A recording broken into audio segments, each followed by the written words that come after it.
Ok, on va faire la tier list des monstres les plus terrifiants des profondeurs. Il y a tellement peu d'informations sur ces créatures mystérieuses que je vais juste les classer des moins terrifiantes jusqu'aux monstres les plus cauchemardesques. C'est parti, des tiers, le poulpe Dembo. Bah frérot, c'est quoi ça? T'es censé faire peur, pas être mignon. Comment tu vas te faire respecter par les autres? Ils vont te manger tout cru. Toujours en D tiers, le blobfish.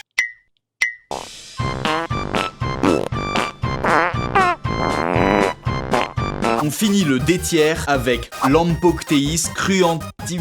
Bref, juste ce truc là. C'est une genre de méduse, mais c'est pas une méduse. C'est bizarre, ça fait pas peur, mais c'est trop stylé. J'en veux une pour décorer ma chambre. On monte en C tiers avec le cochon de mer. Il vit à des profondeurs extrêmes, se nourrissant des dépôts sur la couche supérieure des sédiments. Et il ressemble à un cochon à Skip. Voilà, c'est tout. On continue avec le Macropina microstoma. Cette rare espèce de poisson possède un crâne transparent à travers lequel on peut voir ses yeux et ses organes. Il est vraiment cool, mais pas vraiment terrifiant. Next. Les rhinochiméridae sont une famille de poissons des abysses. Bah il est ridicule, regardez-moi ce nez, même pas peur. Bon après, ils sont pas tous comme ça. On monte en B tiers. Là, ça commence à être un peu flippant. Voici Bobit, un ver carnivore géant pouvant mesurer 3 mètres de long. Cet organisme enterre son long corps sous le fond océanique. Il attend patiemment ses proies qu'il peut parfois découper en deux grâce à ses griffes acérées. J'aimerais pas marcher sur ça sans faire exprès. Poursuivons avec la méduse fantôme géante. Elle est très rare. Elle peut grandir jusqu'à 10 mètres de long. Elle est magnifique et aussi assez terrifiante. On finit le B tiers avec le vampire des abysses. C'est un petit céphalopode rouge vraiment unique. Il utilise une tactique de défense spéciale. Il retourne ses bras sur son corps, hérissant des épines d'apparence redoutable. Vraiment effrayant, mais il est inoffensif pour l'homme. Les choses deviennent intéressantes en tiers A avec le poisson dragon des profondeurs. Une petite créature aux allures de meurtrier. Et maintenant, son cousin, le poisson vipère. C'est un prédateur aux grandes dents effilées. Il peut avaler des proies presque aussi grosses que lui. On termine le tiers A avec le poisson ogre. Une petite créature qui se nourrit d'à peu près tout ce qu'il trouve. Il ne peut même pas fermer complètement sa mâchoire à cause de ses longues dents. On monte en S tiers. Les créatures les plus cauchemardesques et les plus glaçantes jamais découvertes. En commençant par les baudrois des abysses. Tout droit sorti d'un film d'horreur, ces horribles poissons attirent leur proie grâce à une lanterne au-dessus de leur tête. Ceci dit, ce poisson ne mesure qu'une vingtaine de centimètres, ce qui le rend inoffensif pour l'homme, mais quand même terrifiant. La prochaine espèce est un véritable extraterrestre des profondeurs, le calmar à longs bras. Les scientifiques savent encore très peu de choses sur ces animaux. Ils pourraient mesurer jusqu'à 8 mètres de long. On termine le S tiers avec un requin monstrueux, le requin lézard. Il peut atteindre 2 mètres. Sa mâchoire est équipée de 300 dents,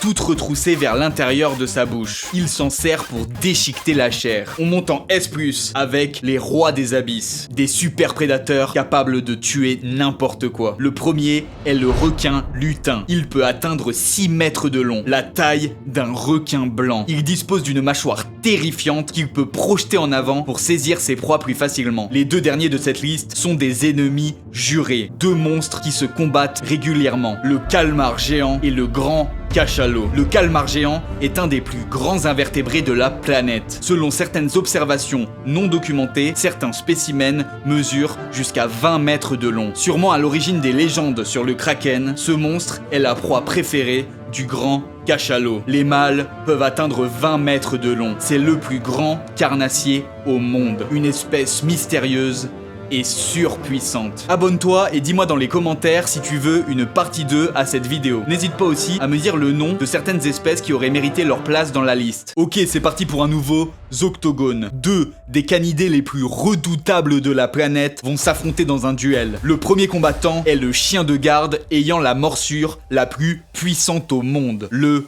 Kangal. Son adversaire est un super prédateur sauvage, le loup de Mackenzie, la plus grosse sous-espèce de loup de la planète. Nous allons maintenant examiner leurs statistiques et déterminer lequel des deux sortira en vie du Zoctogone. Ready? Go! Le Kangal est un des chiens les plus puissants qui existent. Il est originaire de Turquie, utilisé principalement comme chien de garde. Il bénéficie de la plus grande force de morsure de tous les canidés. Les mâles mesurent entre 74 et 81 cm au garrot, pour un poids de 55 jusqu'à 75 kg. Ces gardiens de troupeau sont dotés d'un instinct de protecteur formidable. Ce sont des énormes animaux robustes, leur tête est large, leur manteau de fourrure est épais, leur corps et leur musculature leur confèrent une force athlétique incroyable. Ils sont vigilants, territoriaux et protecteurs. On les surnomme les tueurs de loups. Cependant, l'espèce de loup que va affronter le Kangal aujourd'hui n'a rien à voir avec le loup gris européen. C'est un nouvel adversaire pour le chien de garde. Le loup du Canada, aussi appelé le loup de Mackenzie, est la plus grosse sous-espèce de loup vivant sur Terre. Les plus grands spécimens peuvent être aussi grands et peser aussi lourd qu'un Kangal. Ces animaux vivent en groupes sociaux. Ils sont extrêmement intelligents. Ce sont des prédateurs redoutables qui passent leur vie à chasser des proies 10 fois plus grandes et plus lourdes qu'eux, comme des bisons, des cerfs et même des ours. Ils disposent d'une force, d'une endurance et de techniques de combat exceptionnelles. Ils sont au sommet de la chaîne alimentaire. Et que le combat commence. 3, 2, 1, go! Le choix était extrêmement difficile. Le combat pourrait parfaitement aller dans les deux sens. Tout dépend de la taille, du poids et de l'agressivité des opposants. Un énorme loup de 70 kg est un tueur presque parfait, capable de massacrer un Kangal. Tandis qu'un gros Kangal dominant peut très bien tuer n'importe quel loup, à partir du moment où il parvient à le saisir entre ses mâchoires surpuissantes. Le Kangal l'emporte cette fois-ci. Il est en moyenne plus gros et plus lourd que son adversaire. Mais comme je viens de l'expliquer, un énorme loup alpha a toutes ses chances de l'emporter. Abonne-toi et dis-moi ce que t'en penses dans les commentaires. Ok, on va parler du Bernard l'ermite. Mis à part le fait qu'ils ont décidé d'appeler ce truc Bernard, ce qui est vraiment marrant quand on y pense, ces petites créatures sont vraiment intéressantes. Il en existe plus de 800 espèces, dont la plupart sont marines. Je viens juste de réaliser que les crabes sont juste des Bernard l'ermite SDF. Bref, de temps en temps, ces petits crustacés se regroupent pour la fête du village. Après s'être bien torché la gueule, ils se positionnent tous à la queue leu-leu, du plus gros au plus petit. Quand tout à coup, les Bernards se mettent à échanger leur maison. Ils doivent vraiment se dépêcher pour pas se prendre un coup de soleil sur les fesses ou se retrouver tout nus dehors sans abri. Malheureusement, il y en a toujours un, généralement le plus petit, qui se retrouve avec un appartement tout claqué, genre sans eau ni électricité, la grosse galère. Certains d'entre eux sont parfois même obligés de s'adapter. Ils décident alors d'emménager dans une boîte de conserve, un bouchon ou dans à peu près tout ce qu'ils peuvent trouver. Il possède aussi une grosse pince super forte. Et je l'ai appris à mes dépens. Quand j'étais qu'un gamin, un gros Bernard l'ermite m'a pincé le doigt. Ça m'a fait tellement mal, j'ai crié comme une salope et ce petit enfoiré m'a arraché un morceau de peau. Du coup je l'ai pris et je l'ai fait cuire dans ma paella du soir pour me venger. Le goût du Bernard était dégueu, mais le goût de la vengeance était délicieux. Ok, tier list des chiens, troisième partie. Si t'as pas vu les deux premières parties, je te conseille d'aller checker ça juste après. On part des chiens les plus nuls jusqu'aux meilleurs compagnons. Les plus beaux, les plus intelligents, les plus utiles et les plus solides. Des tiers, le chien chinois à crête. C'est la créature la plus moche que j'ai jamais vue de ma vie. Prison. On continue avec une autre abomination, le Bellington Terrier. Trop moche, on dirait un vieux mouton. Il a souvent des problèmes de santé et présente un caractère compliqué. Suivant. On finit le D-tiers avec notre troisième petite crotte, le Spitz nain. Vous savez ce que je pense des petits chiens qui font qu'aboyer et qui servent à rien. Nul. On monte en C-tiers avec le Chocho. Cet animal servait de base comme chien à viande en Asie, jusqu'à qu'il soit importé en Europe. De ce que j'ai pu lire, ce chien a un des pires caractères et un tempérament difficile. On aurait dû le laisser finir en boulette. Lol. On finit le C-tiers avec le berger de Bergame. Si ce toutou ressemblait pas à une serpillière sale, il serait en S+.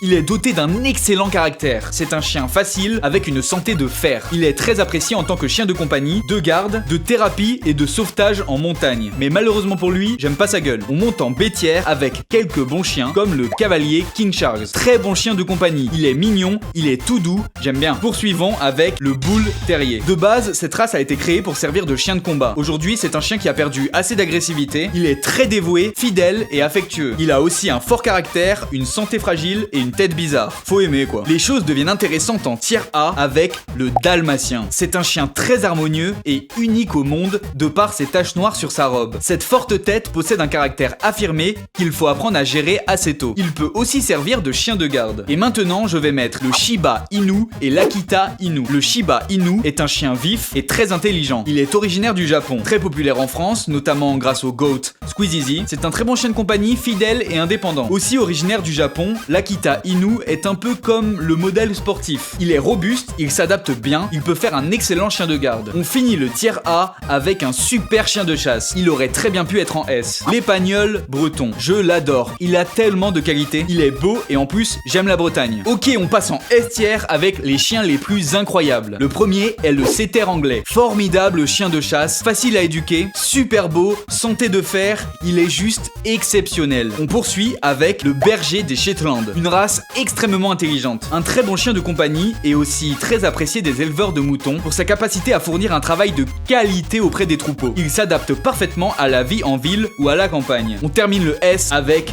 le dog de Bordeaux. Un chien massif, puissant et musclé. Il peut être très intimidant. Cela dit, il est très attaché à son maître et à sa famille. C'est un gardien top catégorie et une bête surpuissante. S+, avec mes races préférées parmi les meilleures. Le braque de Weimar. Juste waouh. Regardez-moi ses courbes, ce corps athlétique, il est tellement beau. C'est un chien de chasse par excellence et un compagnon de vie idéal. Magnifique. Toujours en S+, le dog argentin. Ce molosse est un excellent chien de protection au physique imposant. Dangereux dans de mauvaises mains, sa puissante mâchoire est dévastatrice. Ce chien est même utilisé traditionnellement comme chien de chasse pour le sanglier et le puma en Argentine. Mais il est interdit de chasser avec un dog argentin en France depuis 2015. Et pour terminer cette liste, on a un gros nounours, le Bouvier bernois. Il sait faire tellement de choses. C'est un bon chien de travail. Il peut faire guide pour aveugles, chien sauveteur. C'est un chien de compagnie gentil, affectueux et intelligent. Un vrai bijou cette bête. Ok, abonne-toi et donne-moi des idées pour la 4e partie. Ok, on va parler de l'éléphant. Je vais t'expliquer pourquoi ce méga tank est une machine de destruction instoppable. On a beaucoup de chances que Dembo ne soit pas carnivore, sinon on se ferait tous bouffer comme des Twix. Les éléphants n'ont pas d'ennemis naturels une fois adultes. La seule chose qui peut en tuer un, c'est un autre éléphant ou un gros fils de p